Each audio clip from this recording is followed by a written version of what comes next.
आम्ही बघा कोणी विचारलं नाही विचारलं आपण रुबाब दाखवतो काही झालं तरी का, कारण का बाळासाहेबांनी तसं राहायला शिकवलं.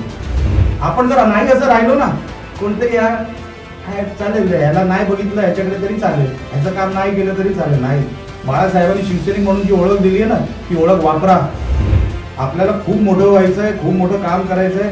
जे काय उद्योग धंदे गार्मेंट इंडस्ट्री पासून ज्या काही गोष्टी दुसऱ्या आणायच्या आहेत त्या आम्ही सगळ्या आणणार तुमच्यासाठी. फक्त तुम्ही पक्ष संघटना सांभाळा. मी नेहमी तर सामंत साहेबांना सांगतो, साहेब प्रशासन मी सांभाळतो, संघटना तुम्ही सांभाळा. जिथे माझी गरज पडेल ना तुम्ही मला सांगा, तिथे मी उभा राहील.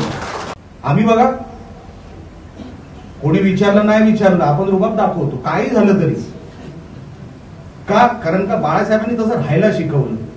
आपण जर नाही असं राहिलो ना, कोणतरी चालेल याला नाही बघितलं याच्याकडे तरी चालेल, ह्याचं काम नाही केलं तरी चालेल. नाही, बाळासाहेबांनी शिवसैनिक म्हणून जी ओळख दिली आहे ना, ती ओळख वापरा. समाज हितासाठी वापरा, लोकांसाठी वापरा, त्यांच्या जनकल्याणासाठी वापरा.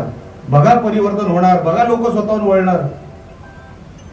हे सगळं शक्य आहे जर तुम्ही असे वागलात तर, चांगल्या कामामध्ये हात घातलात तर. उगाच कुठेतरी कोणतरी करतंय म्हणून मला पण तेच काम पाहिजे असं करू नका. आणि माझी विनंती आहे, सगळेच मिळून एकत्र ठेकेदार बनू नका.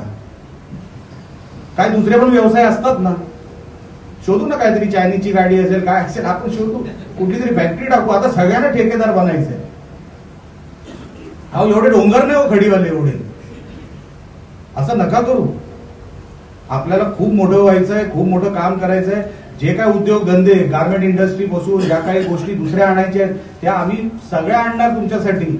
फक्त तुम्ही पक्ष संघटना सांभाळा. मी नेहमी तर सामंत साहेबांना सांगतो, साहेब प्रशासन मी सांभाळतो, संघटना तुम्ही सांभाळा. जिथे माझी गरज पडेल ना तुम्ही मला सांगा, तिथे मी उभा राहील.